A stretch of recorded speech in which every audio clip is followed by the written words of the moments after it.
Judges, chapter 1. After the death of Joshua, the people of Israel inquired of the Lord, "Who shall go up first for us against the Canaanites to fight against them?"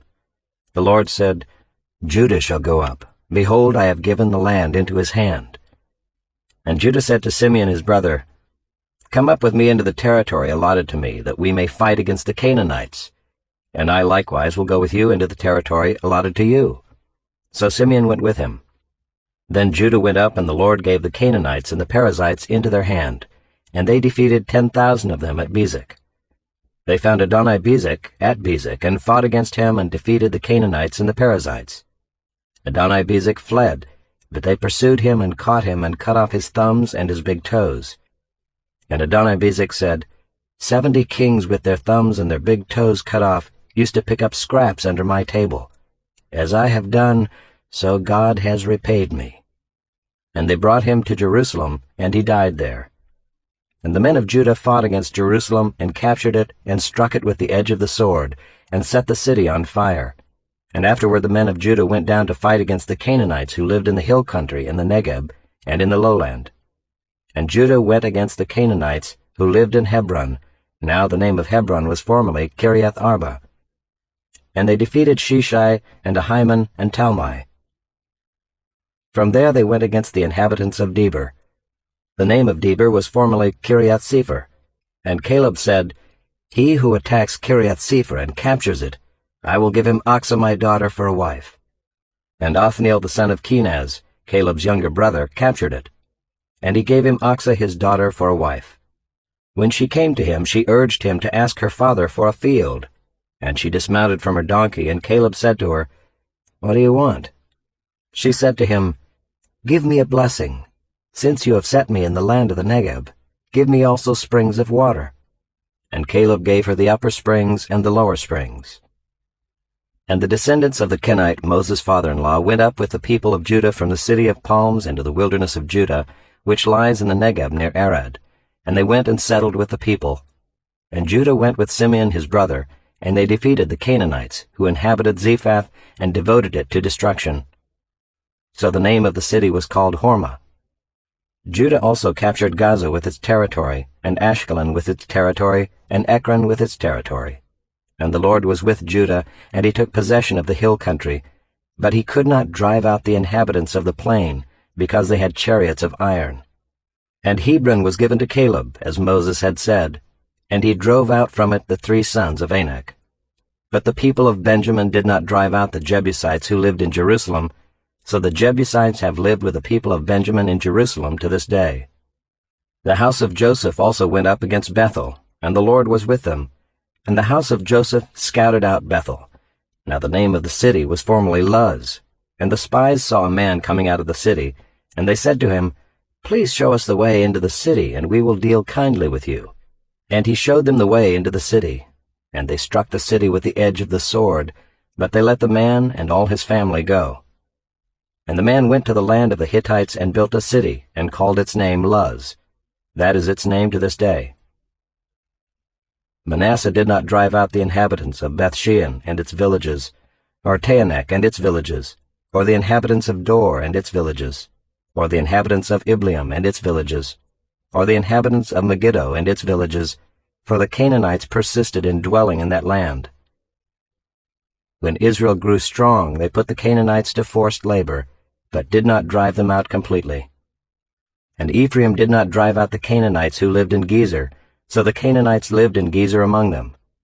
Zebulun did not drive out the inhabitants of Kitron, or the inhabitants of Naalal, so the Canaanites lived among them, but became subject to forced labor. Asher did not drive out the inhabitants of Akko, or the inhabitants of Sidon, or of Olab, or of Akzib, or of Helba, or of Aphik, or of Rehab. So the Asherites lived among the Canaanites, the inhabitants of the land, for they did not drive them out. Naphtali did not drive out the inhabitants of Bethshemesh, or the inhabitants of Beth-Anath, so they lived among the Canaanites, the inhabitants of the land. Nevertheless, the inhabitants of Bethshemesh and of Beth-Anath became subject to forced labor for them. The Amorites pressed the people of Dan back into the hill country, for they did not allow them to come down to the plain. The Amorites persisted in dwelling in Mount Heriz, in Aijalon, and in Shaalbim.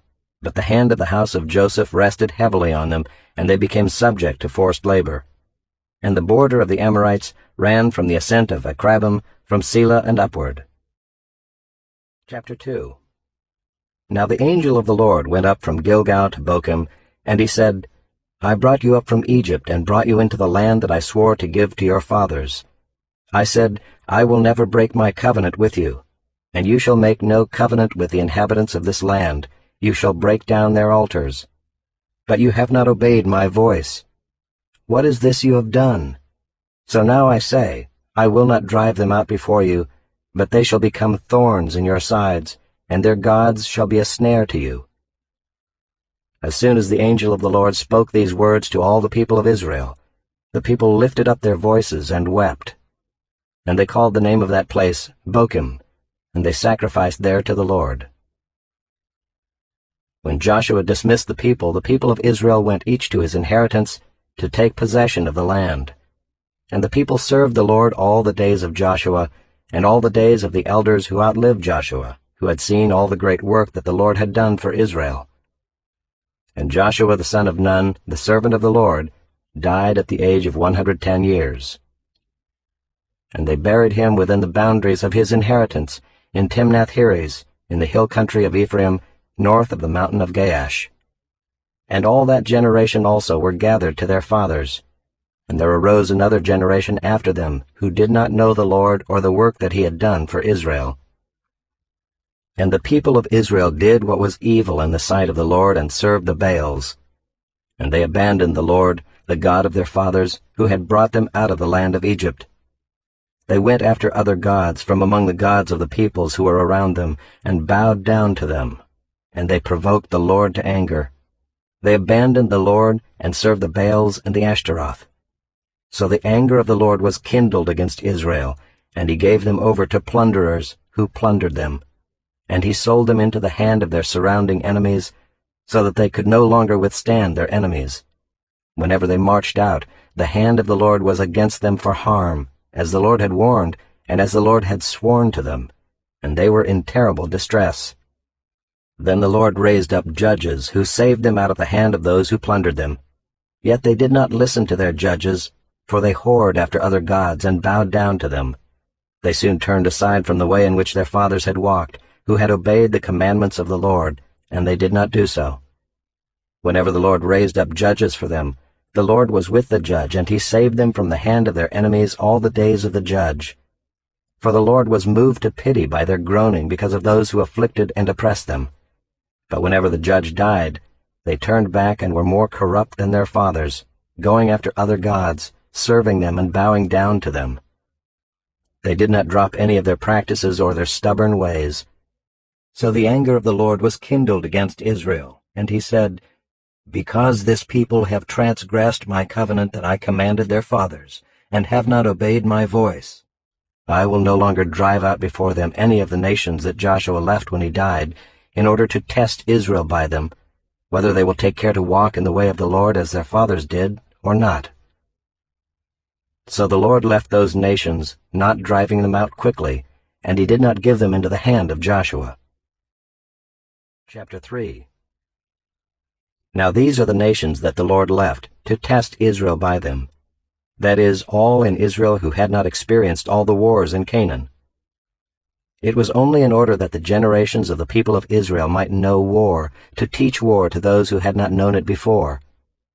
These are the nations, the 5 lords of the Philistines, and all the Canaanites, and the Sidonians, and the Hivites who lived on Mount Lebanon, from Mount Baal-Hermon as far as Lebo-Hamath. They were for the testing of Israel, to know whether Israel would obey the commandments of the Lord, which he commanded their fathers by the hand of Moses. So the people of Israel lived among the Canaanites, the Hittites, the Amorites, the Perizzites, the Hivites, and the Jebusites. And their daughters they took to themselves for wives, and their own daughters they gave to their sons, and they served their gods. And the people of Israel did what was evil in the sight of the Lord. They forgot the Lord their God, and served the Baals and the Ashereth. Therefore the anger of the Lord was kindled against Israel, and he sold them into the hand of Cushan-Rishathaim, king of Mesopotamia. And the people of Israel served Cushan-Rishathaim 8 years. But when the people of Israel cried out to the Lord raised up a deliverer for the people of Israel, who saved them, Othniel the son of Kenaz, Caleb's younger brother. The Spirit of the Lord was upon him, and he judged Israel. He went out to war, and the Lord gave Cushan-Rishathaim king of Mesopotamia into his hand. And his hand prevailed over Cushan-Rishathaim. So the land had rest 40 years. Then Othniel the son of Kenaz died. And the people of Israel again did what was evil in the sight of the Lord, and the Lord strengthened Eglon the king of Moab against Israel, because they had done what was evil in the sight of the Lord. He gathered to himself the Ammonites and the Amalekites, and went and defeated Israel, and they took possession of the city of palms. And the people of Israel served Eglon the king of Moab 18 years. Then the people of Israel cried out to the Lord, and the Lord raised up for them a deliverer, Ehud the son of Gera, the Benjamite, a left-handed man. The people of Israel sent tribute by him to Eglon the king of Moab. And Ehud made for himself a sword with 2 edges, a cubit in length, and he bound it on his right thigh under his clothes. And he presented the tribute to Eglon king of Moab. Now Eglon was a very fat man. And when Ehud had finished presenting the tribute, he sent away the people who carried the tribute. But he himself turned back at the idols near Gilgal and said, I have a secret message for you, O king. And he commanded, Silence! And all his attendants went out from his presence. And Ehud came to him as he was sitting alone in his cool roof chamber. And Ehud said, I have a message from God for you. And he arose from his seat. And Ehud reached with his left hand, took the sword from his right thigh, and thrust it into his belly. And the hilt also went in after the blade, and the fat closed over the blade, for he did not pull the sword out of his belly, and the dung came out. Then Ehud went out into the porch and closed the doors of the roof chamber behind him, and locked them. When he had gone, the servants came, and when they saw that the doors of the roof chamber were locked, they thought, Surely he is relieving himself in the closet of the cool chamber. And they waited till they were embarrassed. But when he still did not open the doors of the roof chamber, they took the key and opened them, and there lay their lord, dead on the floor. Ehud escaped while they delayed, and he passed beyond the idols and escaped to Selah. When he arrived, he sounded the trumpet in the hill country of Ephraim. Then the people of Israel went down with him from the hill country, and he was their leader. And he said to them, Follow after me, for the Lord has given your enemies the Moabites into your hand. So they went down after him and seized the fords of the Jordan against the Moabites, and did not allow anyone to pass over. And they killed at that time about 10,000 of the Moabites, all strong, able-bodied men. Not a man escaped. So Moab was subdued that day under the hand of Israel, and the land had rest for 80 years. After him was Shamgar the son of Anath, who killed 600 of the Philistines with an ox goad, and he also saved Israel. Chapter 4. And the people of Israel again did what was evil in the sight of the Lord after Ehud died. And the Lord sold them into the hand of Jabin king of Canaan, who reigned in Hazor. The commander of his army was Sisera, who lived in Harosheth Hagoyim. Then the people of Israel cried out to the Lord for help, for he had 900 chariots of iron, and he oppressed the people of Israel cruelly for 20 years.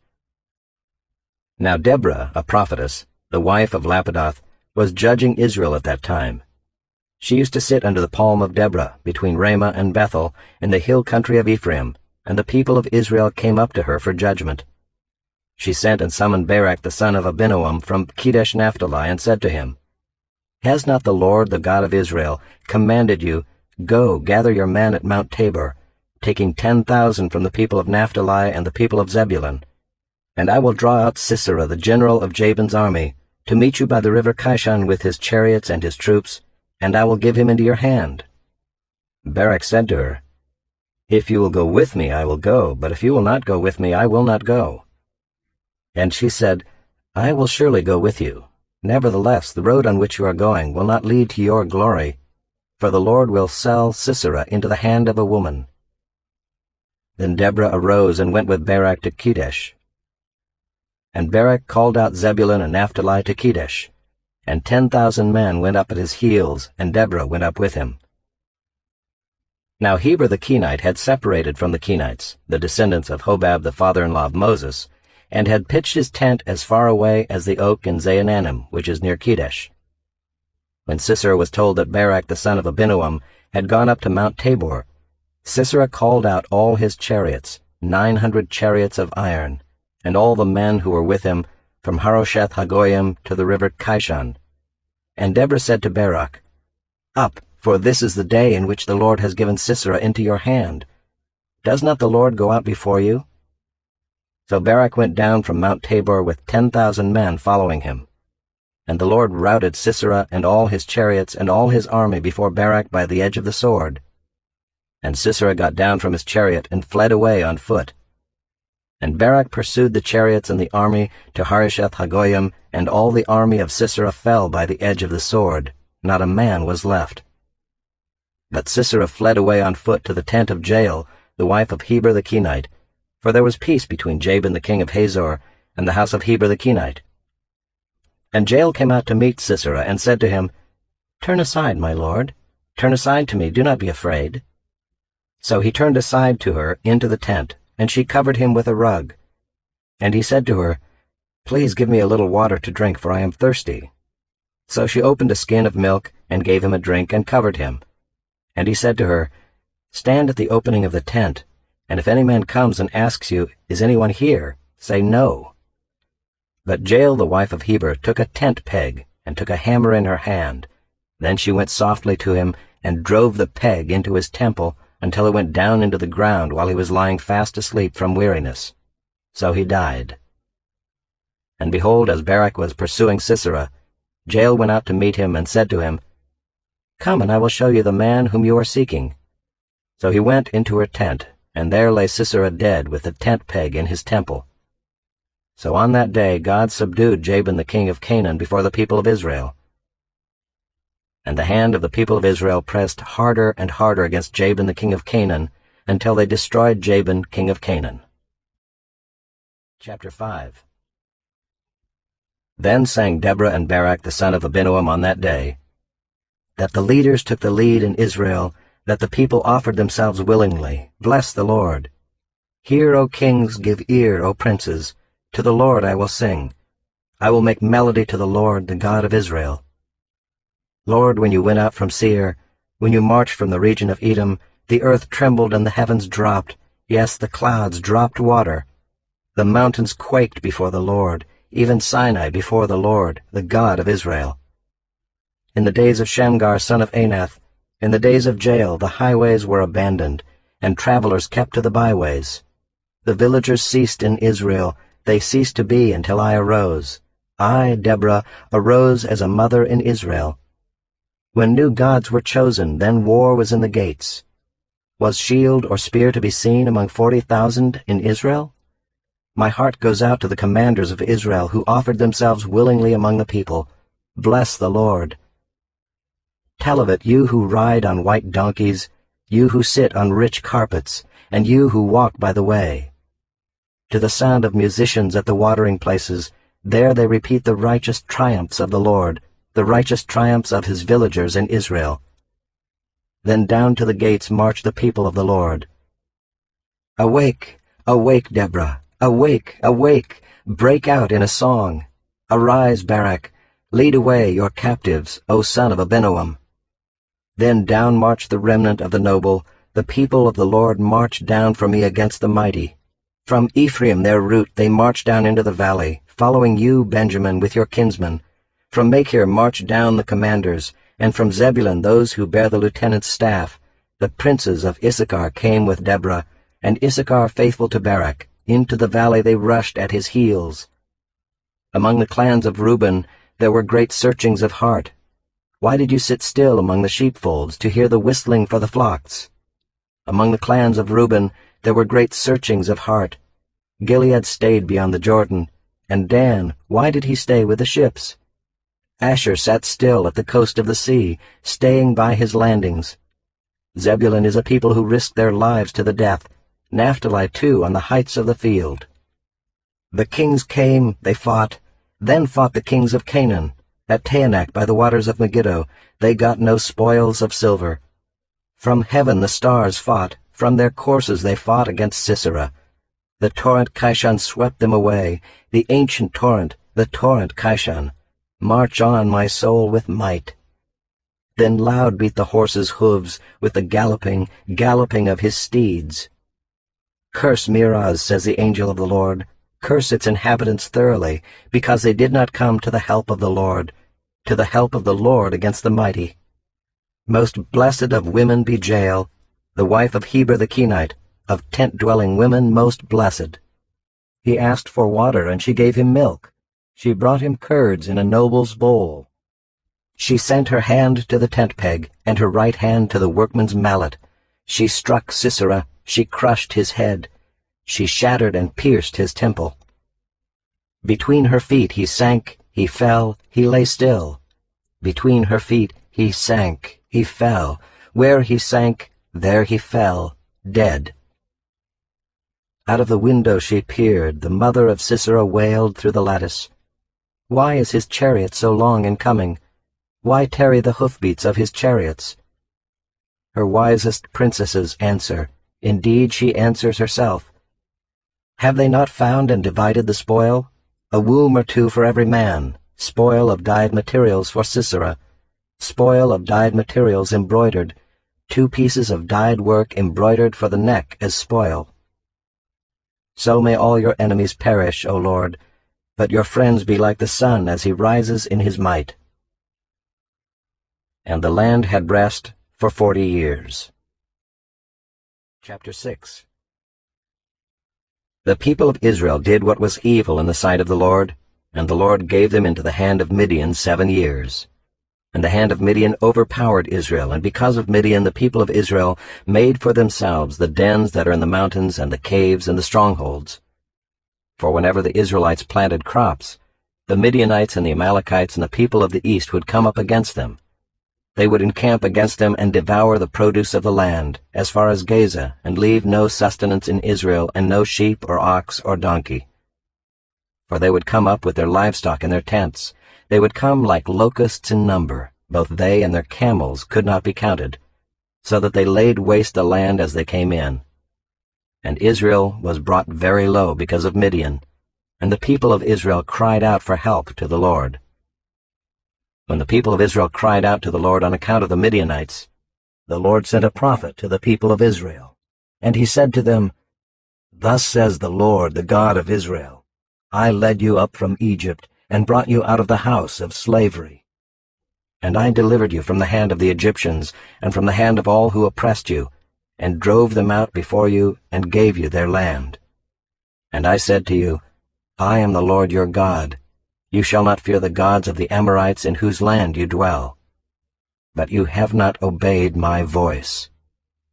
Now the angel of the Lord came and sat under the terebinth at Ophrah, which belonged to Joash the Abiezrite, while his son Gideon was beating out wheat in the winepress to hide it from the Midianites.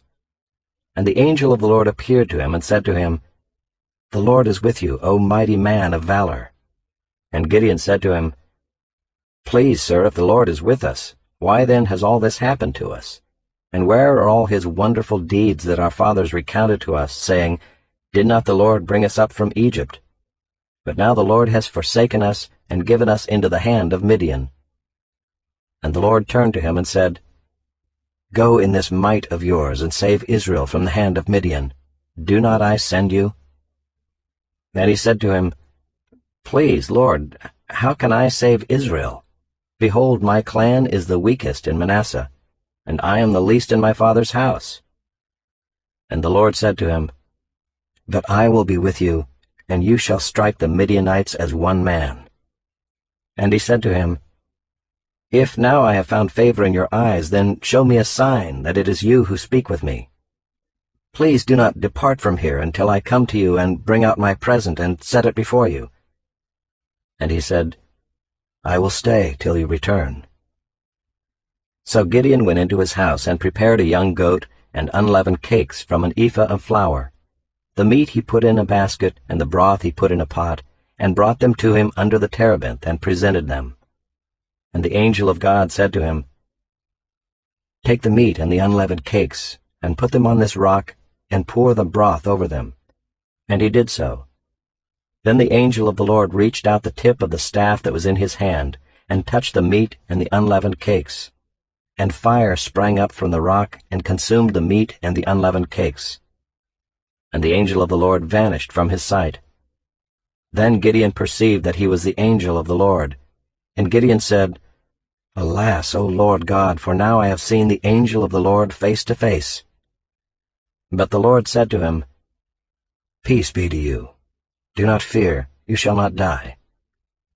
Then Gideon built an altar there to the Lord and called it, The Lord is Peace. To this day it still stands at Ophrah, which belongs to the Abiezrites. That night the Lord said to him, Take your father's bull and the second bull 7 years old, and pull down the altar of Baal that your father has, and cut down the Asherah that is beside it, and build an altar to the Lord your God on the top of the stronghold here, with stones laid in due order. Then take the second bull and offer it as a burnt offering with the wood of the Asherah that you shall cut down. So Gideon took 10 men of his servants, and did as the Lord had told him. But because he was too afraid of his family and the men of the town to do it by day, he did it by night. When the men of the town rose early in the morning, behold, the altar of Baal was broken down, and the Asherah beside it was cut down, and the second bull was offered on the altar that had been built. And they said to one another, Who has done this thing? And after they had searched and inquired, they said, Gideon the son of Joash has done this thing. Then the men of the town said to Joash, Bring out your son, that he may die, for he has broken down the altar of Baal and cut down the Asherah beside it. But Joash said to all who stood against him, Will you contend for Baal, or will you save him? Whoever contends for him shall be put to death by morning. If he is a god, let him contend for himself, because his altar has been broken down. Therefore on that day Gideon was called Jerubbaal, that is to say, Let Baal contend against him, because he broke down his altar. Now all the Midianites and the Amalekites and the people of the east came together, and they crossed the Jordan and encamped in the valley of Jezreel. But the Spirit of the Lord clothed Gideon, and he sounded the trumpet, and the Abiezrites were called out to follow him. And he sent messengers throughout all Manasseh, and they too were called out to follow him. And he sent messengers to Asher, Zebulun, and Naphtali, and they went up to meet them. Then Gideon said to God, If you will save Israel by my hand, as you have said, behold, I am laying a fleece of wool on the threshing floor. If there is dew on the fleece alone, and it is dry on all the ground, then I shall know that you will save Israel by my hand, as you have said. And it was so. When he rose early next morning and squeezed the fleece, he wrung enough dew from the fleece to fill a bowl with water. Then Gideon said to God, Let not your anger burn against me. Let me speak just once more. Please let me test just once more with the fleece. Please let it be dry on the fleece only, and on all the ground let there be dew. And God did so that night, and it was dry on the fleece only, and on all the ground there was dew. Chapter 7. Then Jerubbaal, that is Gideon, and all the people who were with him rose early and encamped beside the spring of Harod. And the camp of Midian was north of them, by the hill of Moreh in the valley. The Lord said to Gideon, The people with you are too many for me to give the Midianites into their hand, lest Israel boast over me, saying, My own hand has saved me. Now therefore proclaim in the ears of the people, saying, Whoever is fearful and trembling, let him return home and hurry away from Mount Gilead. Then 22,000 of the people returned, and 10,000 remained. And the Lord said to Gideon, The people are still too many. Take them down to the water, and I will test them for you there. And any one of whom I say to you, This one shall go with you, shall go with you. And any one of whom I say to you, This one shall not go with you, shall not go. So he brought the people down to the water. And the Lord said to Gideon, Everyone who laps the water with his tongue as a dog laps, you shall set by himself. Likewise everyone who kneels down to drink. And the number of those who lapped, putting their hands to their mouths, was 300 men, but all the rest of the people knelt down to drink water. And the Lord said to Gideon, With the 300 men who lapped, I will save you and give the Midianites into your hand. And let all the others go, every man to his home. So the people took provisions in their hands and their trumpets. And he sent all the rest of Israel, every man to his tent, but retained the 300 men. And the camp of Midian was below him in the valley. That same night the Lord said to him, Arise, go down against the camp, for I have given it into your hand.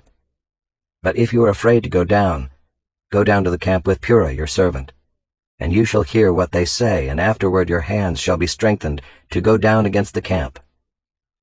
Then he went down with Purah his servant to the outposts of the armed men who were in the camp. And the Midianites and the Amalekites and all the people of the east lay along the valley like locusts in abundance, and their camels were without number, as the sand that is on the seashore in abundance. When Gideon came, behold, a man was telling a dream to his comrade, and he said, Behold, I dreamed a dream, and behold, a cake of barley bread tumbled into the camp of Midian, and came to the tent and struck it, so that it fell and turned it upside down, so that the tent lay flat. And his comrade answered, This is no other than the sword of Gideon the son of Joash, a man of Israel. God has given into his hand Midian and all the camp. As soon as Gideon heard the telling of the dream and its interpretation, he worshipped. And he returned to the camp of Israel and said, Arise, for the Lord has given the host of Midian into your hand. And he divided the 300 men into 3 companies, and put trumpets into the hands of all of them, and empty jars, with torches inside the jars. And he said to them, Look at me, and do likewise. When I come to the outskirts of the camp, do as I do. When I blow the trumpet, I and all who are with me, then blow the trumpets also on every side of all the camp, and shout, For the Lord, and for Gideon. So Gideon and the 100 men who were with him came to the outskirts of the camp at the beginning of the middle watch, when they had just set the watch. And they blew the trumpets and smashed the jars that were in their hands. Then the 3 companies blew the trumpets and broke the jars. They held in their left hands the torches, and in their right hands the trumpets to blow. And they cried out, A sword for the Lord and for Gideon. Every man stood in his place around the camp, and all the army ran. They cried out and fled. When they blew the 300 trumpets, the Lord set every man's sword against his comrade and against all the army. And the army fled as far as Bethshittah toward Zererah, as far as the border of Abel-Meholah by Tabbath.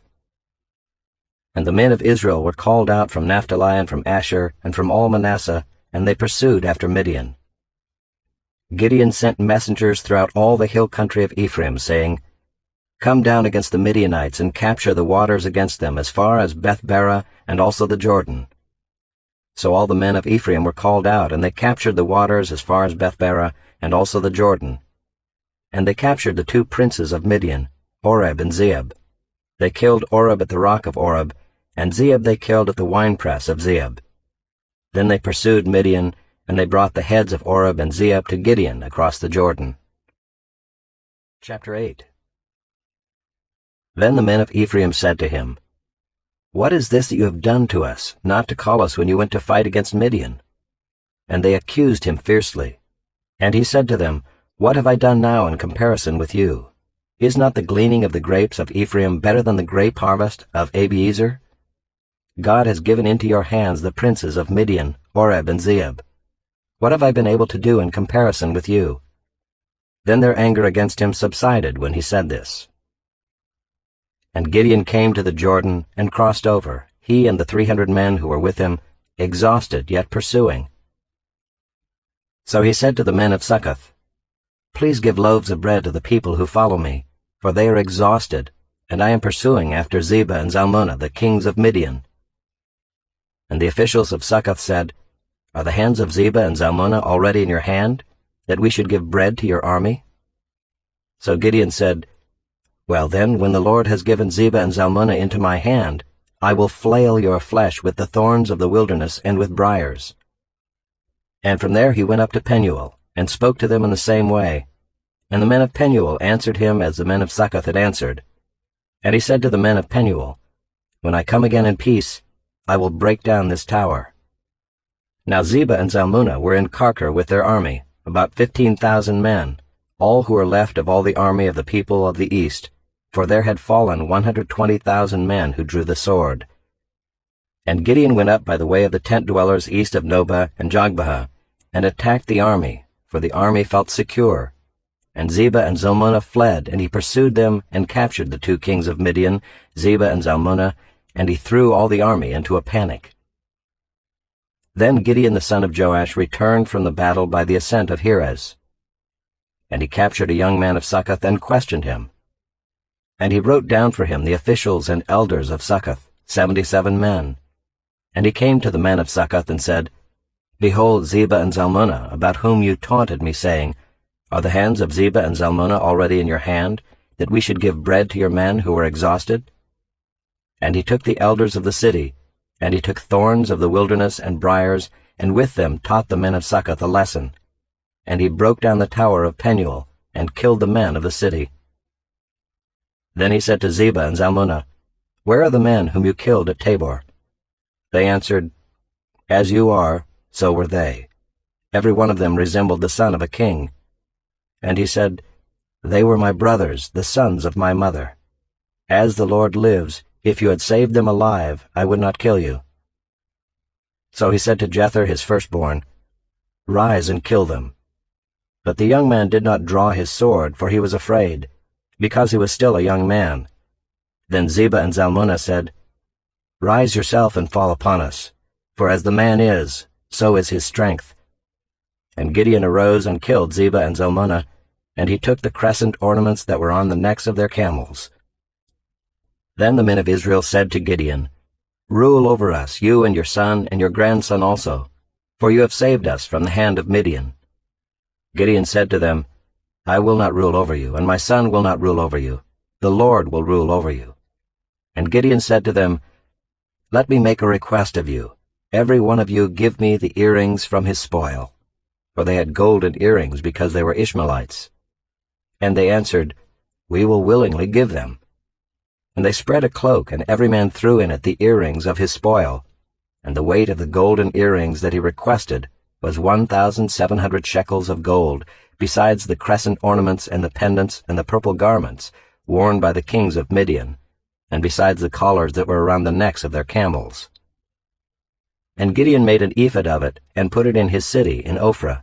And all Israel whored after it there, and it became a snare to Gideon and to his family. So Midian was subdued before the people of Israel, and they raised their heads no more. And the land had rest 40 years in the days of Gideon. Jerubbaal the son of Joash went and lived in his own house.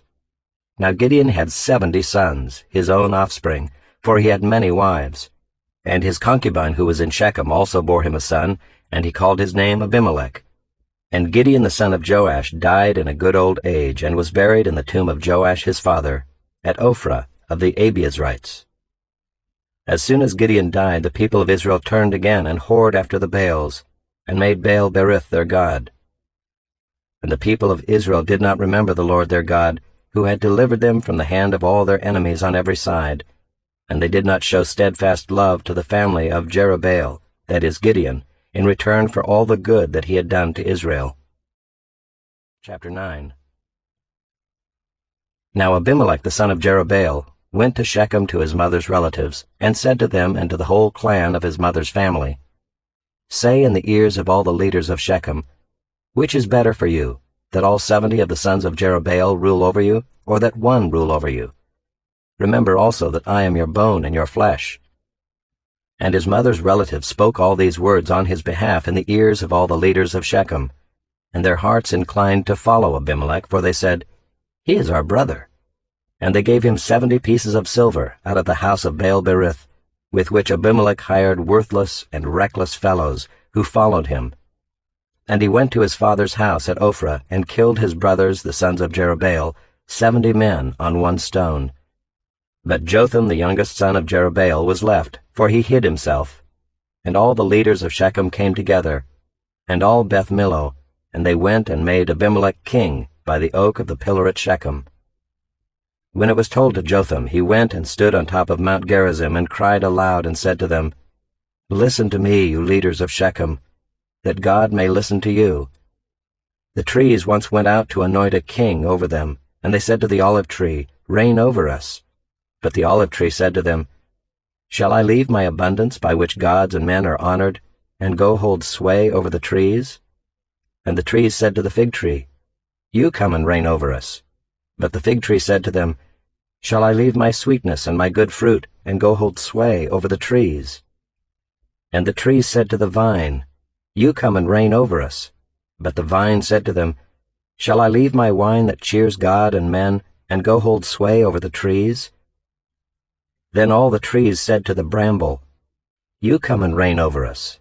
And the bramble said to the trees, If in good faith you are anointing me king over you, then come and take refuge in my shade. But if not, let fire come out of the bramble and devour the cedars of Lebanon.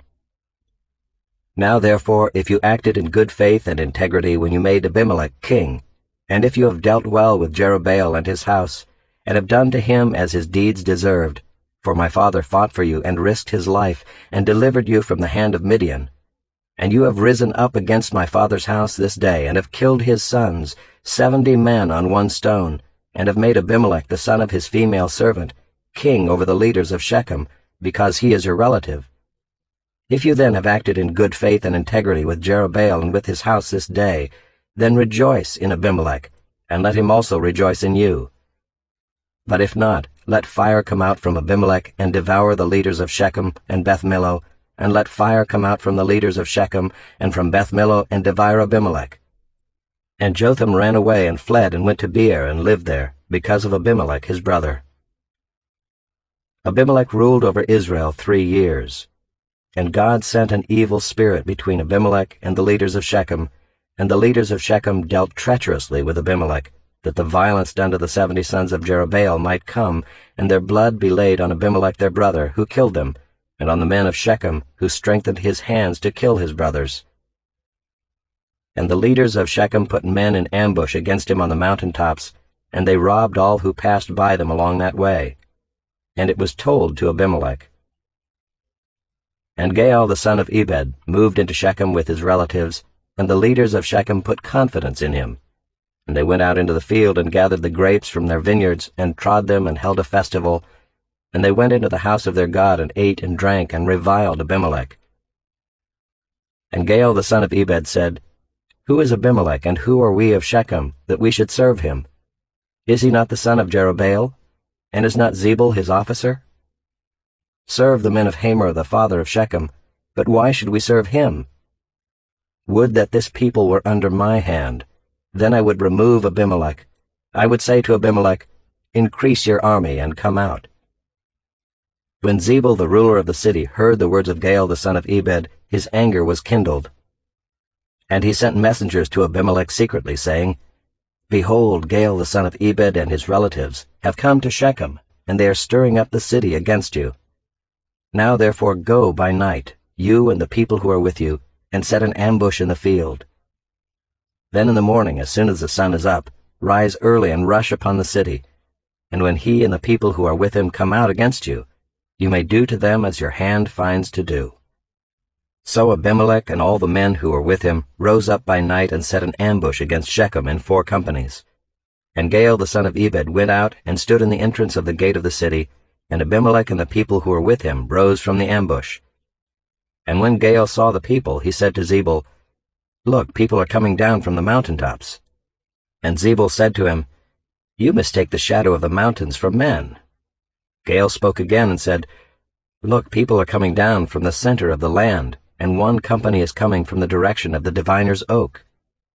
Then Zebul said to him, Where is your mouth now, you who said, Who is Abimelech, that we should serve him? Are not these the people whom you despised? Go out now and fight with them. And Gaal went out at the head of the leaders of Shechem and fought with Abimelech. And Abimelech chased him, and he fled before him. And many fell wounded up to the entrance of the gate. And Abimelech lived at Arumah, and Zebul drove out Gaal and his relatives, so that they could not dwell at Shechem. On the following day the people went out into the field, and Abimelech was told. He took his people and divided them into 3 companies, and set an ambush in the fields. And he looked and saw the people coming out of the city, so he rose against them and killed them. Abimelech and the company that was with him rushed forward and stood at the entrance of the gate of the city, while the two companies rushed upon all who were in the field and killed them. And Abimelech fought against the city all that day. He captured the city and killed the people who were in it, and he razed the city and sowed it with salt. When all the leaders of the tower of Shechem heard of it, they entered the stronghold of the house of Elbereth. Abimelech was told that all the leaders of the tower of Shechem were gathered together. And Abimelech went up to Mount Zalmon, he and all the people who were with him, and Abimelech took an axe in his hand, and cut down a bundle of brushwood, and took it up and laid it on his shoulder. And he said to the men who were with him, "What you have seen me do, hurry and do as I have done." So every one of the people cut down his bundle, and following Abimelech put it against the stronghold, and they set the stronghold on fire over them, so that all the people of the tower of Shechem also died, about 1,000 men and women. Then Abimelech went to Thebez and encamped against Thebez and captured it. But there was a strong tower within the city, and all the men and women and all the leaders of the city fled to it and shut themselves in, and they went up to the roof of the tower. And Abimelech came to the tower and fought against it and drew near to the door of the tower to burn it with fire. And a certain woman threw an upper millstone on Abimelech's head and crushed his skull. Then he called quickly to the young man, his armor-bearer, and said to him, "Draw your sword and kill me, lest they say of me, 'A woman killed him.'" And his young man thrust him through, and he died. And when the men of Israel saw that Abimelech was dead, every one departed to his home. Thus God returned the evil of Abimelech, which he committed against his father in killing his 70 brothers. And God also made all the evil of the men of Shechem return on their heads, and upon them came the curse of Jotham, the son of Jerubbaal. Chapter 10. After Abimelech there arose to save Israel Tola the son of Puah, the son of Dodo, a man of Issachar, and he lived at Shamir in the hill country of Ephraim. And he judged Israel 23 years. Then he died, and was buried at Shamir. After him arose Jair the Gileadite, who judged Israel 22 years. And he had 30 sons who rode on 30 donkeys, and they had 30 cities, called Havoth-Jair to this day, which are in the land of Gilead. And Jair died and was buried in Kamon. The people of Israel again did what was evil in the sight of the Lord, and served the Baals and the Ashtaroth, the gods of Syria, the gods of Sidon, the gods of Moab, the gods of the Ammonites, and the gods of the Philistines. And they forsook the Lord and did not serve him. So the anger of the Lord was kindled against Israel, and he sold them into the hand of the Philistines, and into the hand of the Ammonites. And they crushed and oppressed the people of Israel that year. For 18 years they oppressed all the people of Israel who were beyond the Jordan in the land of the Amorites, which is in Gilead. And the Ammonites crossed the Jordan to fight also against Judah, and against Benjamin, and against the house of Ephraim, so that Israel was severely distressed. And the people of Israel cried out to the Lord, saying, "We have sinned against you, because we have forsaken our God, and have served the Baals." And the Lord said to the people of Israel, "Did I not save you from the Egyptians, and from the Amorites, from the Ammonites, and from the Philistines? The Sidonians also, and the Amalekites, and the Maonites, oppressed you, and you cried out to me, and I saved you out of their hand. Yet you have forsaken me and served other gods. Therefore I will save you no more. Go and cry out to the gods whom you have chosen. Let them save you in the time of your distress." And the people of Israel said to the Lord, "We have sinned. Do to us whatever seems good to you. Only please deliver us this day." So they put away the foreign gods from among them and served the Lord, and he became impatient over the misery of Israel. Then the Ammonites were called to arms, and they encamped in Gilead. And the people of Israel came together, and they encamped at Mizpah. And the people, the leaders of Gilead, said one to another, "Who is the man who will begin to fight against the Ammonites? He shall be head over all the inhabitants of Gilead." Chapter 11. Now Jephthah the Gileadite was a mighty warrior, but he was the son of a prostitute. Gilead was the father of Jephthah. And Gilead's wife also bore him sons. And when his wife's sons grew up, they drove Jephthah out and said to him, "You shall not have an inheritance in our father's house, for you are the son of another woman." Then Jephthah fled from his brothers and lived in the land of Tob, and worthless fellows collected around Jephthah and went out with him. After a time the Ammonites made war against Israel, and when the Ammonites made war against Israel, the elders of Gilead went to bring Jephthah from the land of Tob, and they said to Jephthah, "Come and be our leader, that we may fight against the Ammonites." But Jephthah said to the elders of Gilead, "Did you not hate me and drive me out of my father's house? Why have you come to me now when you are in distress?"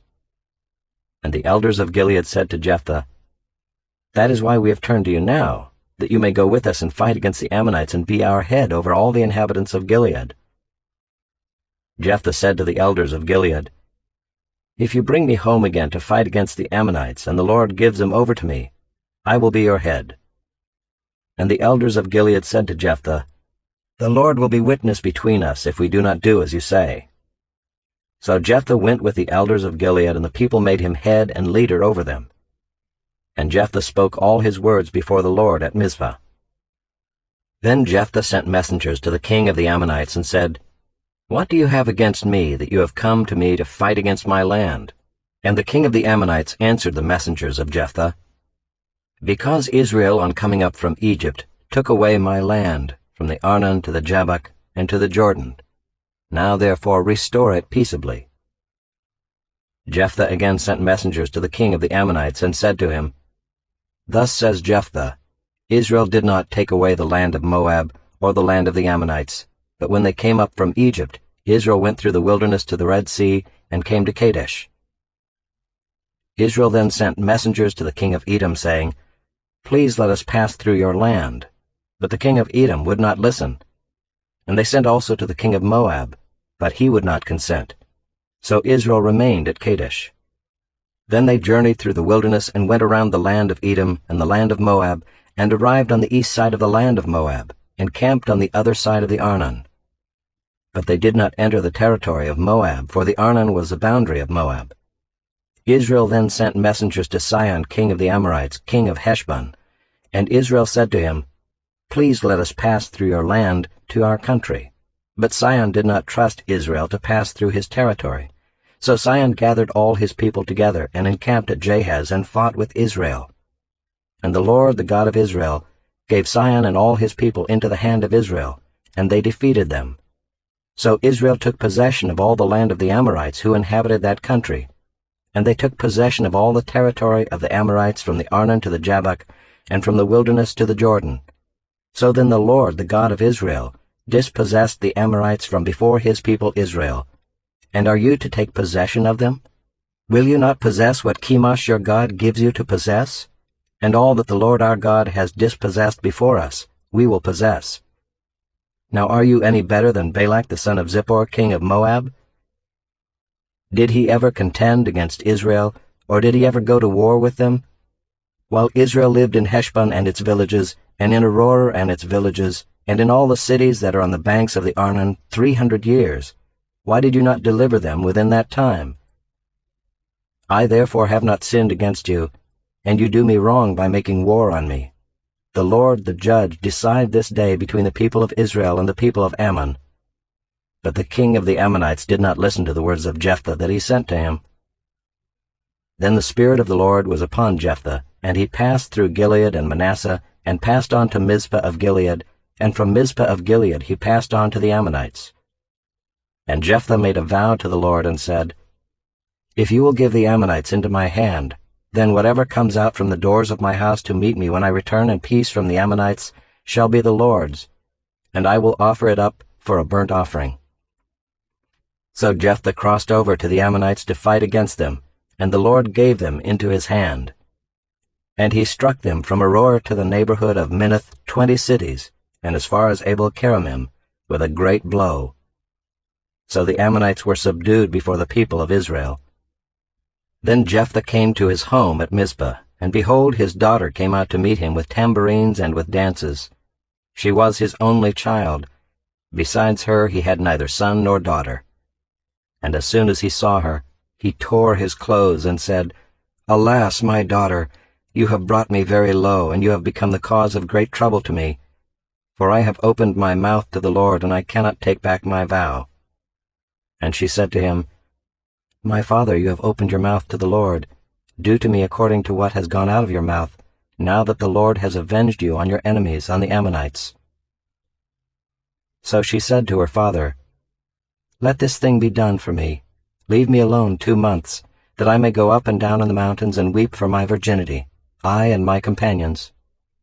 So he said, Go.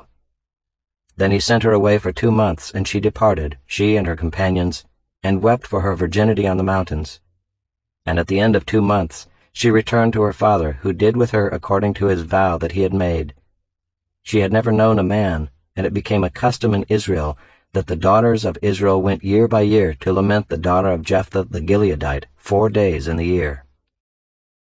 Chapter 12. The men of Ephraim were called to arms, and they crossed to Zaphon and said to Jephthah, Why did you cross over to fight against the Ammonites, and did not call us to go with you? We will burn your house over you with fire.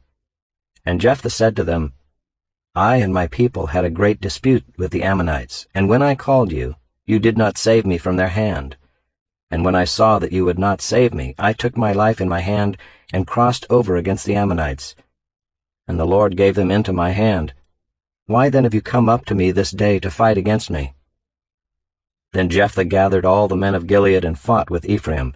And the men of Gilead struck Ephraim, because they said, You are fugitives of Ephraim, you Gileadites, in the midst of Ephraim and Manasseh. And the Gileadites captured the fords of the Jordan against the Ephraimites. And when any of the fugitives of Ephraim said, Let me go over, the men of Gilead said to him, Are you an Ephraimite? When he said, No, they said to him, Then say Shibboleth. And he said, Sibboleth, for he could not pronounce it right. Then they seized him and slaughtered him at the fords of the Jordan. At that time 42,000 of the Ephraimites fell. Jephthah judged Israel 6 years. Then Jephthah the Gileadite died and was buried in his city in Gilead. After him Ibzan of Bethlehem judged Israel. He had 30 sons and 30 daughters he gave in marriage outside his clan, and 30 daughters he brought in from outside for his sons. And he judged Israel 7 years. Then Ibzan died and was buried at Bethlehem. After him Elon the Zebulunite judged Israel, and he judged Israel 10 years. Then Elon the Zebulunite died and was buried at Aijalon in the land of Zebulun. After him Abdon the son of Hillel the Pirathonite judged Israel. He had 40 sons and 30 grandsons, who rode on 70 donkeys, and he judged Israel 8 years. Then Abdon the son of Hillel the Pirathonite died and was buried at Pirathon, in the land of Ephraim, in the hill country of the Amalekites. Chapter 13. And the people of Israel again did what was evil in the sight of the Lord. So the Lord gave them into the hand of the Philistines for 40 years. There was a certain man of Zorah, of the tribe of the Danites, whose name was Manoah, and his wife was barren and had no children. And the angel of the Lord appeared to the woman and said to her, Behold, you are barren and have not borne children, but you shall conceive and bear a son. Therefore be careful and drink no wine or strong drink, and eat nothing unclean. For behold, you shall conceive and bear a son. No razor shall come upon his head, for the child shall be a Nazirite to God from the womb, and he shall begin to save Israel from the hand of the Philistines. Then the woman came and told her husband, A man of God came to me, and his appearance was like the appearance of the angel of God, very awesome. I did not ask him where he was from, and he did not tell me his name. But he said to me, Behold, you shall conceive and bear a son. So then drink no wine or strong drink, and eat nothing unclean, for the child shall be a Nazirite to God from the womb to the day of his death. Then Manoah prayed to the Lord, and said, O Lord, please let the man of God whom you sent come again to us, and teach us what we are to do with the child who will be born. And God listened to the voice of Manoah, and the angel of God came again to the woman as she sat in the field. But Manoah her husband was not with her. So the woman ran quickly and told her husband, Behold, the man who came to me the other day has appeared to me. And Manoah arose and went after his wife, and came to the man and said to him, Are you the man who spoke to this woman? And he said, I am. And Manoah said, Now when your words come true, what is to be the child's manner of life, and what is his mission? And the angel of the Lord said to Manoah, Of all that I said to the woman, let her be careful. She may not eat of anything that comes from the vine, neither let her drink wine or strong drink, or eat any unclean thing. All that I commanded her, let her observe. Manoah said to the angel of the Lord, Please let us detain you and prepare a young goat for you. And the angel of the Lord said to Manoah, If you detain me, I will not eat of your food. But if you prepare a burnt offering, then offer it to the Lord. For Manoah did not know that he was the angel of the Lord. And Manoah said to the angel of the Lord, What is your name, so that when your words come true, we may honor you? And the angel of the Lord said to him, Why do you ask my name, seeing it is wonderful? So Manoah took the young goat with the grain offering, and offered it on the rock to the Lord, to the one who works wonders, and Manoah and his wife were watching. And when the flame went up toward heaven from the altar, the angel of the Lord went up in the flame of the altar. Now Manoah and his wife were watching, and they fell on their faces to the ground. The angel of the Lord appeared no more to Manoah and to his wife. Then Manoah knew that he was the angel of the Lord. And Manoah said to his wife, We shall surely die, for we have seen God. But his wife said to him, If the Lord had meant to kill us, he would not have accepted a burnt offering and a grain offering at our hands, or shown us all these things, or now announced to us such things as these.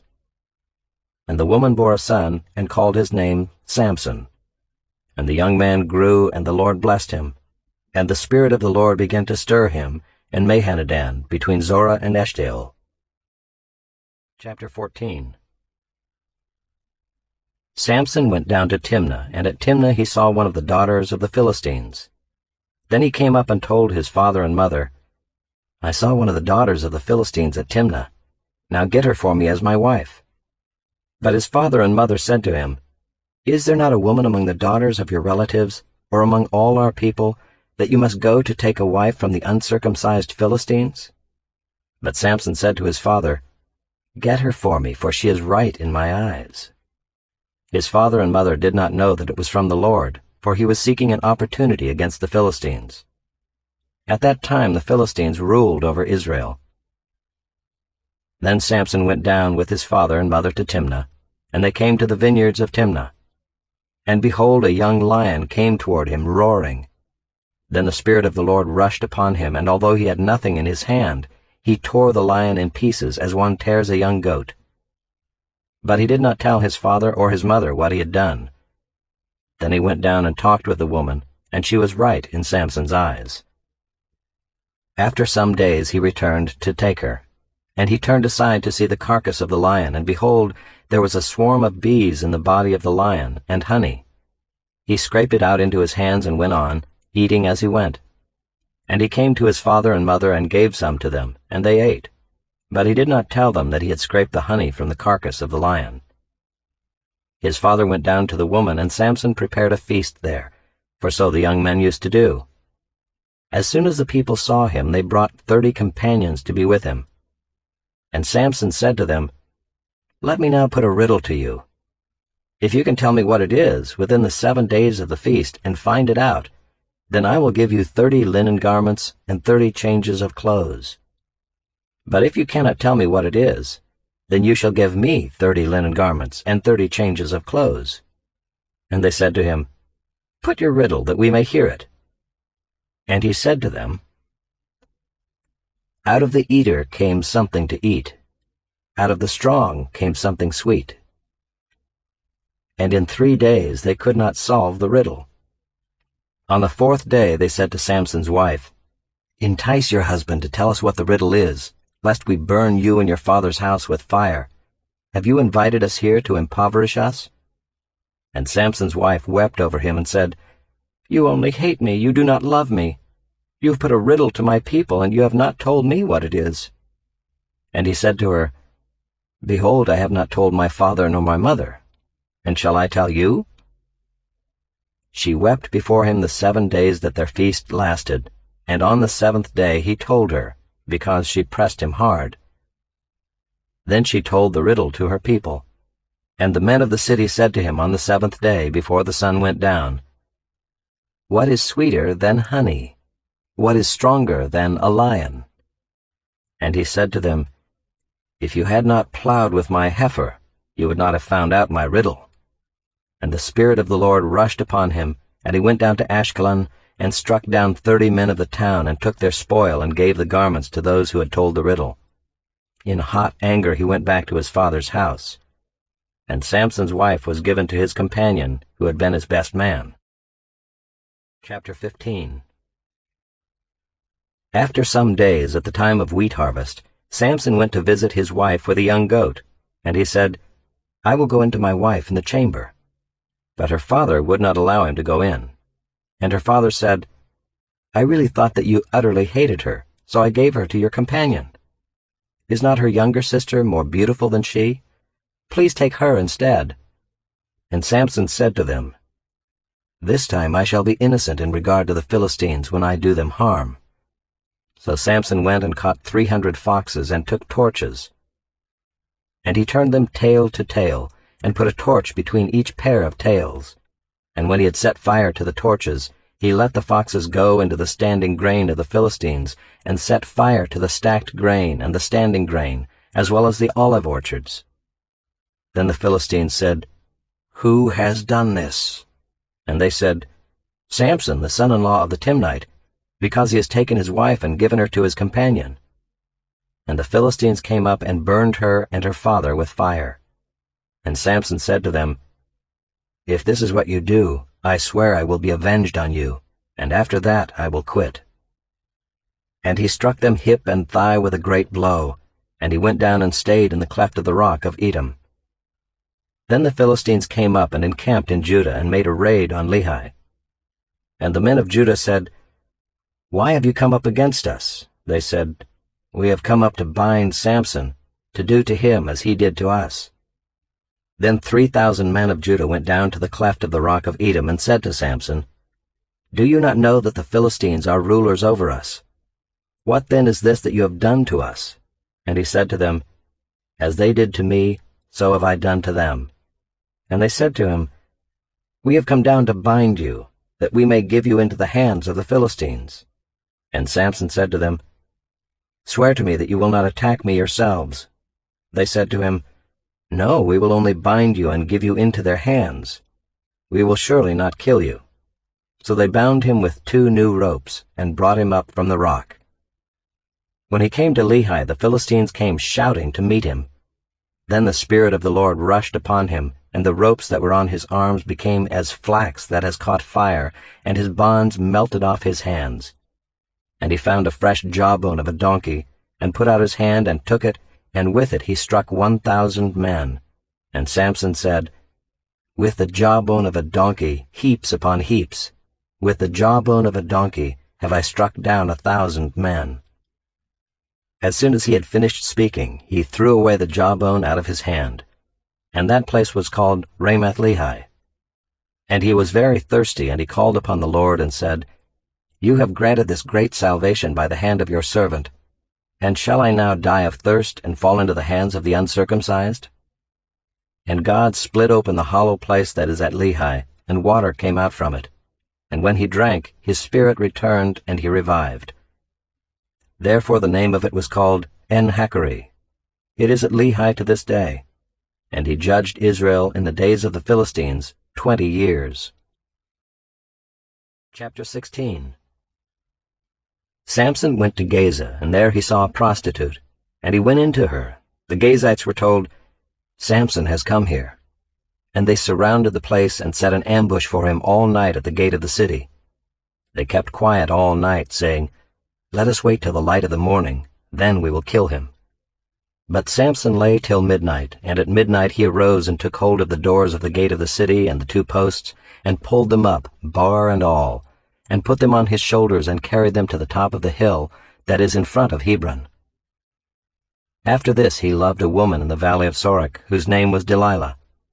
And the lords of the Philistines came up to her and said to her, "Seduce him and see where his great strength lies, and by what means we may overpower him, that we may bind him to humble him." and we will each give you 1,100 pieces of silver." So Delilah said to Samson, "Please tell me where your great strength lies, and how you might be bound, that one could subdue you." Samson said to her, "If they bind me with 7 fresh bowstrings that have not been dried, then I shall become weak and be like any other man." Then the lords of the Philistines brought up to her 7 fresh bowstrings that had not been dried, and she bound him with them. Now she had men lying in ambush in an inner chamber, and she said to him, "The Philistines are upon you, Samson." But he snapped the bowstrings as a thread of flax snaps when it touches the fire. So the secret of his strength was not known. Then Delilah said to Samson, "Behold, you have mocked me and told me lies. Please tell me how you might be bound." And he said to her, "If they bind me with new ropes that have not been used, then I shall become weak and be like any other man." So Delilah took new ropes and bound him with them and said to him, "The Philistines are upon you, Samson." And the men lying in ambush were in an inner chamber, but he snapped the ropes off his arms like a thread. Then Delilah said to Samson, "Until now you have mocked me and told me lies. Tell me how you might be bound." And he said to her, "If you weave the 7 locks of my head with the web and fasten it tight with a pin, then I shall become weak and be like any other man." So while he slept, Delilah took the 7 locks of his head and wove them into the web. And she made them tight with a pin and said to him, "The Philistines are upon you, Samson." But he awoke from his sleep and pulled away the pin, the loom, and the web. And she said to him, "How can you say, 'I love you,' when your heart is not with me? You have mocked me these 3 times, and you have not told me where your great strength lies." And when she pressed him hard with her words day after day and urged him, his soul was vexed to death. And he told her all his heart and said to her, "A razor has never come upon my head, for I have been a Nazirite to God from my mother's womb. If my head is shaved, then my strength will leave me, and I shall become weak and be like any other man." When Delilah saw that he had told her all his heart, she sent and called the lords of the Philistines, saying, "Come up again, for he has told me all his heart." Then the lords of the Philistines came up to her and brought the money in their hands. She made him sleep on her knees, and she called a man and had him shave off the 7 locks of his head. Then she began to torment him, and his strength left him. And she said, "The Philistines are upon you, Samson." And he awoke from his sleep and said, "I will go out as at other times and shake myself free." But he did not know that the Lord had left him. And the Philistines seized him and gouged out his eyes, and brought him down to Gaza and bound him with bronze shackles. And he ground at the mill in the prison. But the hair of his head began to grow again after it had been shaved. Now the lords of the Philistines gathered to offer a great sacrifice to Dagon their god, and to rejoice. And they said, "Our God has given Samson our enemy into our hand." And when the people saw him, they praised their God, for they said, "Our God has given our enemy into our hand, the ravager of our country, who has killed many of us." And when their hearts were merry, they said, "Call Samson that he may entertain us." So they called Samson out of the prison, and he entertained them. They made him stand between the pillars. And Samson said to the young man who held him by the hand, "Let me feel the pillars on which the house rests, that I may lean against them." Now the house was full of men and women. All the lords of the Philistines were there, and on the roof there were about 3,000 men and women who looked on while Samson entertained. Then Samson called to the Lord and said, "O Lord God, please remember me and please strengthen me only this once, O God, that I may be avenged on the Philistines for my 2 eyes." And Samson grasped the 2 middle pillars on which the house rested, and he leaned his weight against them, his right hand on the one and his left hand on the other. And Samson said, "Let me die with the Philistines." Then he bowed with all his strength, and the house fell upon the lords and upon all the people who were in it. So the dead whom he killed at his death were more than those whom he had killed during his life. Then his brothers and all his family came down and took him and brought him up and buried him between Zorah and Eshtaol in the tomb of Manoah his father. He had judged Israel 20 years. Chapter 17. There was a man of the hill country of Ephraim, whose name was Micah. And he said to his mother, "The 1,100 pieces of silver that were taken from you, about which you uttered a curse and also spoke it in my ears, behold, the silver is with me, I took it." And his mother said, "Blessed be my son by the Lord." And he restored the 1,100 pieces of silver to his mother. And his mother said, "I dedicate the silver to the Lord from my hand for my son, to make a carved image and a metal image. Now therefore I will restore it to you." So when he restored the money to his mother took 200 pieces of silver and gave it to the silversmith, who made it into a carved image and a metal image. And it was in the house of Micah. And the man Micah had a shrine, and he made an ephod and household gods, and ordained one of his sons who became his priest. In those days there was no king in Israel. Everyone did what was right in his own eyes. Now there was a young man of Bethlehem in Judah, of the family of Judah, who was a Levite, and he sojourned there. And the man departed from the town of Bethlehem in Judah to sojourn where he could find a place. And as he journeyed, he came to the hill country of Ephraim, to the house of Micah. And Micah said to him, "Where do you come from?" And he said to him, "I am a Levite of Bethlehem in Judah, and I am going to sojourn where I may find a place." And Micah said to him, "Stay with me, and be to me a father and a priest, and I will give you 10 pieces of silver a year, and a suit of clothes in your living." And the Levite went in, and the Levite was content to dwell with the man, and the young man became to him like one of his sons. And Micah ordained the Levite, and the young man became his priest and was in the house of Micah.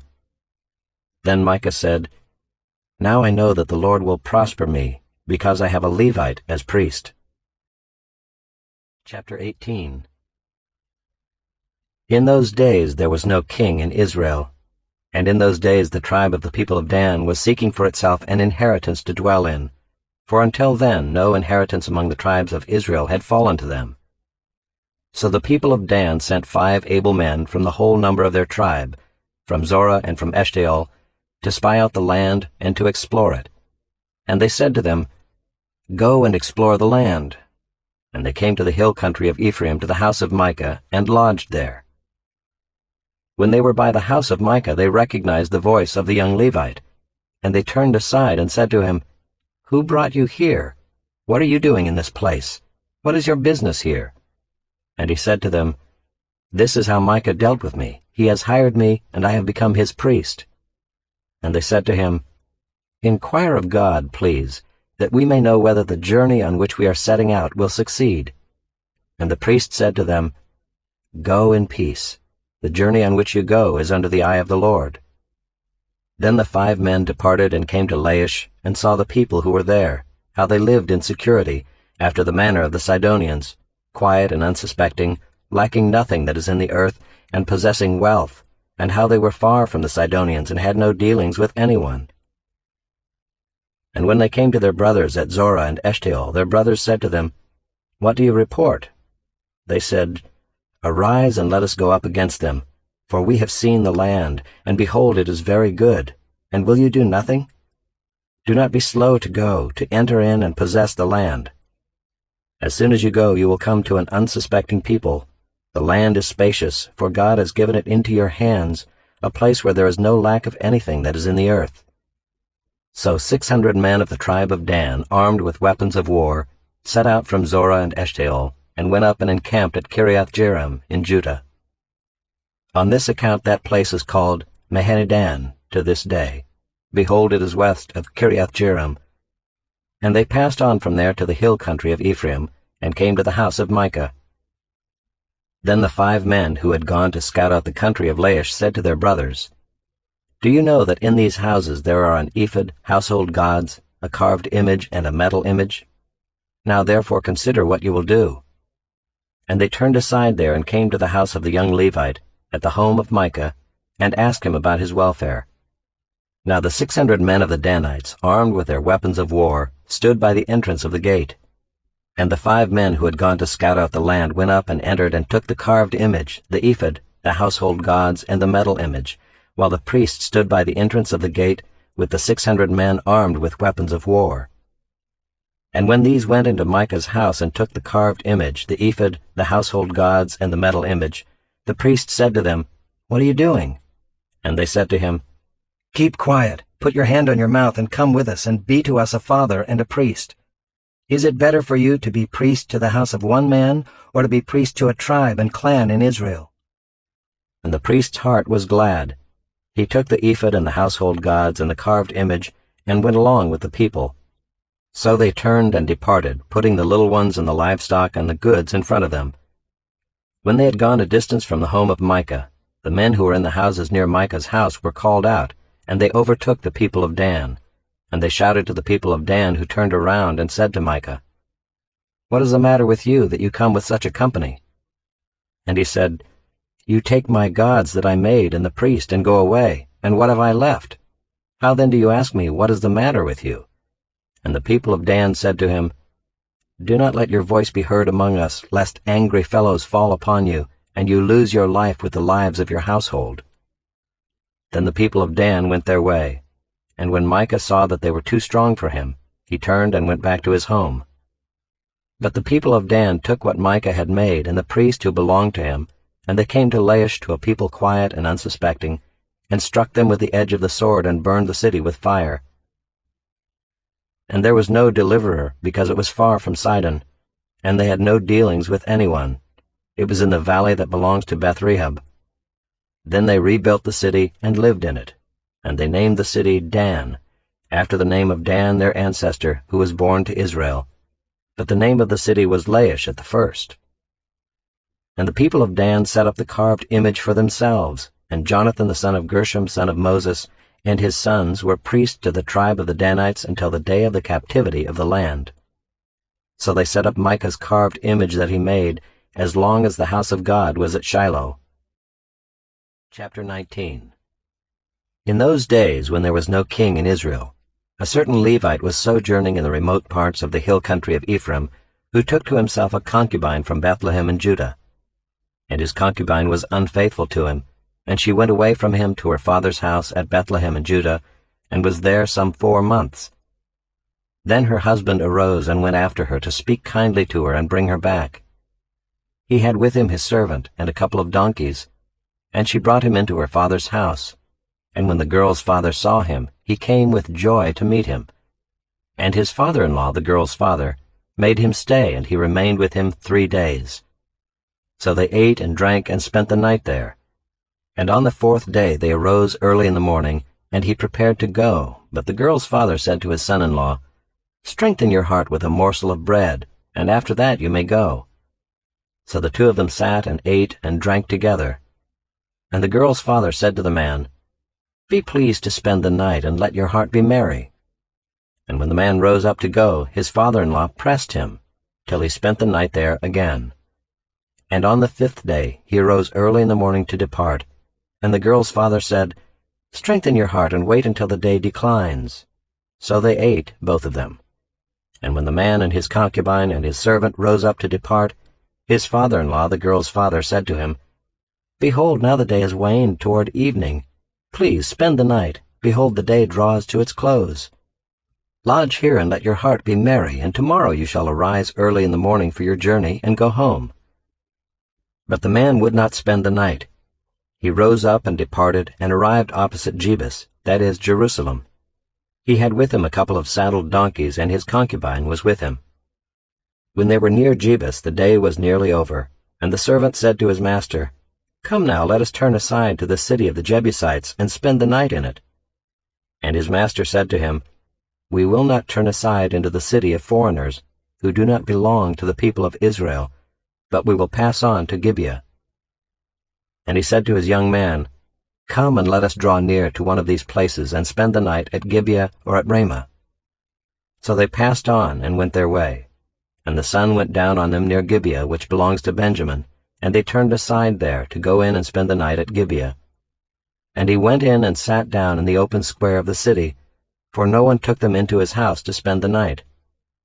And behold, an old man was coming from his work in the field at evening.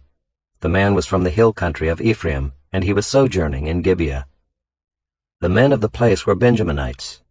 And he lifted up his eyes and saw the traveler in the open square of the city. And the old man said, "Where are you going? And where do you come from?" And he said to him, "We are passing from Bethlehem in Judah to the remote parts of the hill country of Ephraim, from which I come. I went to Bethlehem in Judah, and I am going to the house of the Lord, but no one has taken me into his house. We have straw and feed for our donkeys, with bread and wine for me and your female servant and the young man with your servants. There is no lack of anything." And the old man said, "Peace be to you.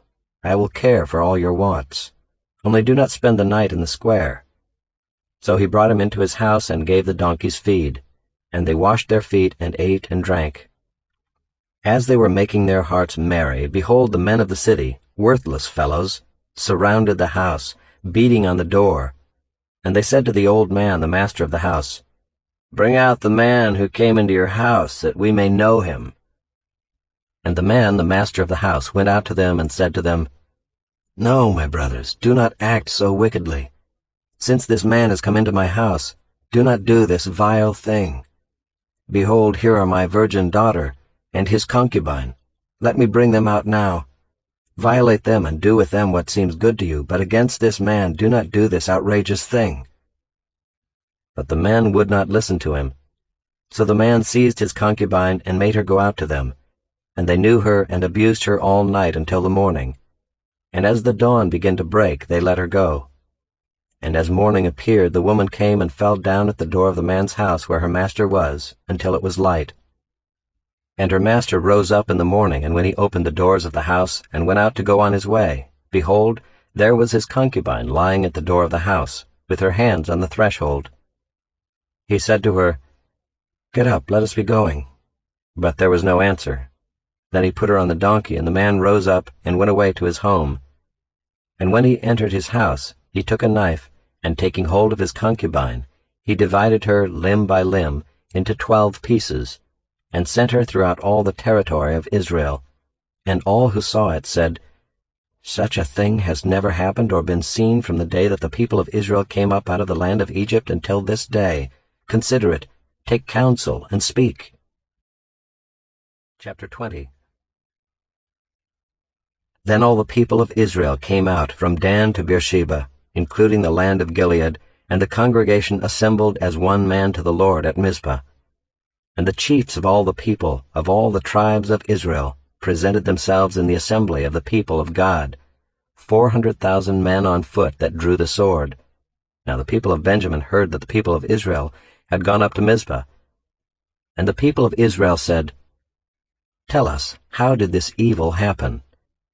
And the Levite, the husband of the woman who was murdered, answered and said, "I came to Gibeah that belongs to Benjamin, I and my concubine, to spend the night. And the leaders of Gibeah rose against me and surrounded the house against me by night. They meant to kill me, and they violated my concubine, and she is dead. So I took hold of my concubine and cut her in pieces and sent her throughout all the country of the inheritance of Israel, for they have committed abomination and outrage in Israel. Behold, you people of Israel, all of you, give your advice and counsel here." And all the people arose as one man, saying, "None of us will go to his tent, and none of us will return to his house. But now this is what we will do to Gibeah. We will go up against it by lot, and we will take 10 men of 100 throughout all the tribes of Israel, and 100 of 1,000, and 1,000 of 10,000, to bring provisions for the people, that when they come they may repay Gibeah of Benjamin for all the outrage that they have committed in Israel." So all the men of Israel gathered against the city, united as one man. And the tribes of Israel sent men through all the tribe of Benjamin, saying, "What evil is this that has taken place among you? Now therefore give up the men, the worthless fellows in Gibeah, that we may put them to death and purge evil from Israel." But the Benjaminites would not listen to the voice of their brothers, the people of Israel. Then the people of Benjamin came together out of the cities to Gibeah to go out to battle against the people of Israel. And the people of Benjamin mustered out of their cities on that day 26,000 men who drew the sword, besides the inhabitants of Gibeah, who mustered 700 chosen men. Among all these were 700 chosen men who were left-handed. Everyone could sling a stone at a hair and not miss. And the men of Israel, apart from Benjamin, mustered 400,000 men who drew the sword. All these were men of war. The people of Israel arose and went up to Bethel and inquired of God, "Who shall go up first for us to fight against the people of Benjamin?"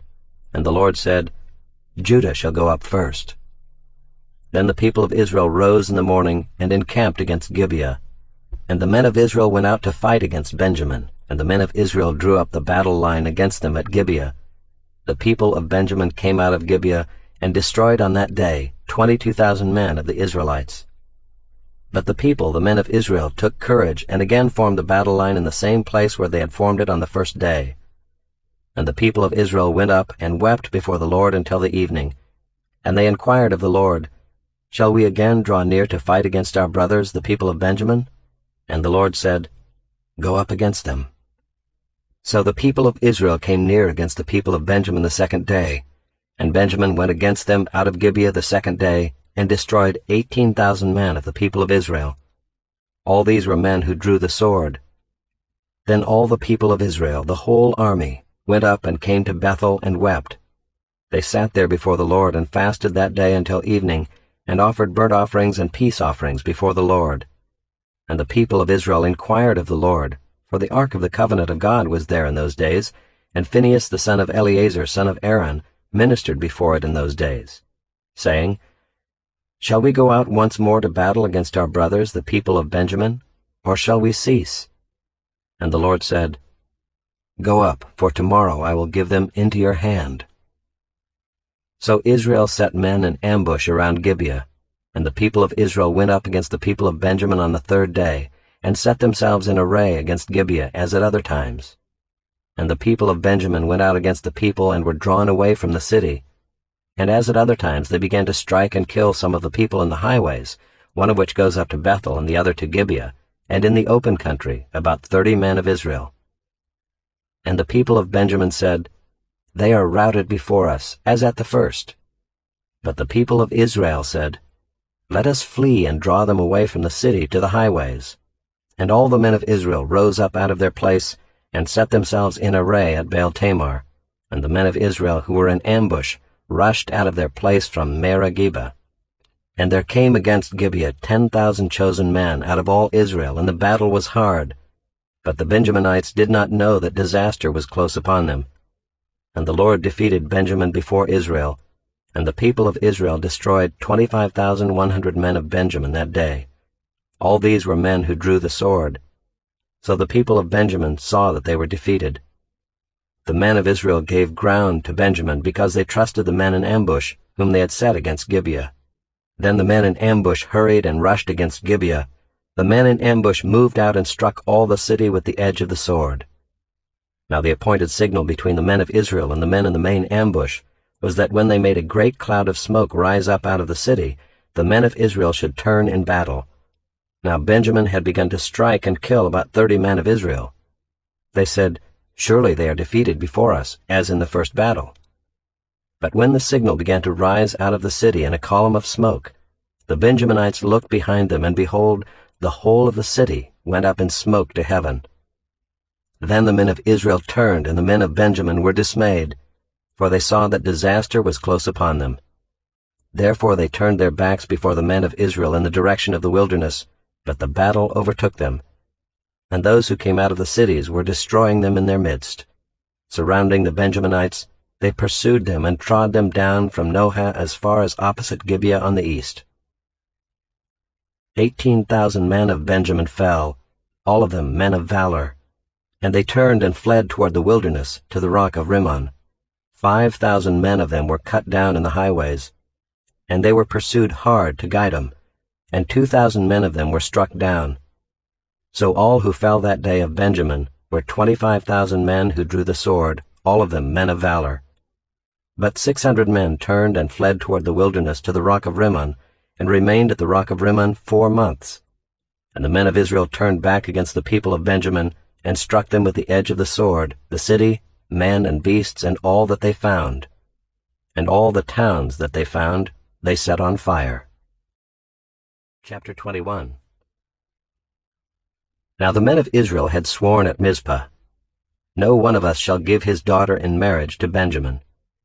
And the people came to Bethel, and sat there till evening before God, and they lifted up their voices and wept bitterly.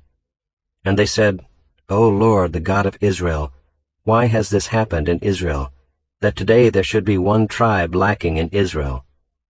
And the next day the people rose early and built there an altar and offered burnt offerings and peace offerings. And the people of Israel said, Which of all the tribes of Israel did not come up in the assembly to the Lord? For they had taken a great oath concerning him who did not come up to the Lord to Mizpah, saying, He shall surely be put to death. And the people of Israel had compassion for Benjamin their brother, and said, One tribe is cut off from Israel this day. What shall we do for wives for those who are left, since we have sworn by the Lord that we will not give them any of our daughters for wives? And they said, What one is there of the tribes of Israel that did not come up to the Lord to Mizpah? And behold, no one had come to the camp from Jabesh-Gilead to the assembly. For when the people were mustered, behold, not one of the inhabitants of Jabesh-Gilead was there. So the congregation sent 12,000 of their bravest men there, and commanded them, Go and strike the inhabitants of Jabesh-Gilead with the edge of the sword, also the women and the little ones. This is what you shall do. Every male and every woman that has lain with a male you shall devote to destruction. And they found among the inhabitants of Jabesh-Gilead 400 young virgins who had not known a man by lying with him, and they brought them to the camp at Shiloh, which is in the land of Canaan. Then the whole congregation sent word to the people of Benjamin who were at the rock of Rimmon, and proclaimed peace to them. And Benjamin returned at that time, and they gave them the women whom they had saved alive of the women of Jabesh-Gilead, but they were not enough for them. And the people had compassion on Benjamin, because the Lord had made a breach in the tribes of Israel. Then the elders of the congregation said, What shall we do for wives for those who are left, since the women are destroyed out of Benjamin? And they said, There must be an inheritance for the survivors of Benjamin, that a tribe not be blotted out from Israel. Yet we cannot give them wives from our daughters. For the people of Israel had sworn, Cursed be he who gives a wife to Benjamin. So they said, Behold, there is the yearly feast of the Lord at Shiloh, which is north of Bethel on the east of the highway that goes up from Bethel to Shechem, and south of Lebonah. And they commanded the people of Benjamin, saying, Go and lie in ambush in the vineyards and watch. If the daughters of Shiloh come out to dance in the dances, then come out of the vineyards and snatch each man his wife from the daughters of Shiloh, and go to the land of Benjamin. And when their fathers or their brothers come to complain to us, we will say to them, Grant them graciously to us, because we did not take for each man of them his wife in battle, neither did you give them to them, else you would now be guilty. And the people of Benjamin did so, and took their wives, according to their number, from the dancers whom they carried off. Then they went and returned to their inheritance, and rebuilt the towns, and lived in them. And the people of Israel departed from there at that time, every man to his tribe and family, and they went out from there every man to his inheritance. In those days there was no king in Israel. Everyone did what was right in his own eyes.